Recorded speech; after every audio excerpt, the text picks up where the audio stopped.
Pasal awang jual itu Ford Fiesta, semua orang marah awang ni. Cakap apa? Oh, awang jahat lah, susahkan orang lah, penipu lah. Kenapa bro? I jual ini kereta, I tak ada over promise mah. I pun tak ada cakap ini kereta takkan rosak, ini kereta repair murah. Betul tak? So, kenapa you orang cakap I busuk lah, cakap I menipu lah bang. I tak ada over promise apa-apa. Ini kereta semua orang tengok dengan fikiran tak sama mah. Awang cakap kalau awang ada 10,000, I beli ini Ford Fiesta lagi baik. Badal lagi, I beli Myvi. So, you orang pakai Myvi punya, you tak suka. You cakap, wah, Ford punya rosak lah, tak bagus lah, awang tak bagus lah. Bukan mah bang.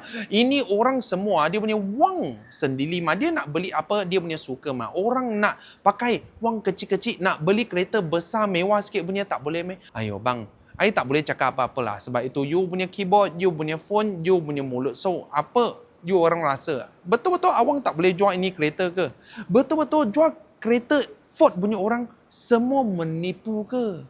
Komen sikit. Follow awang dapatkan info dan knowledge kereta.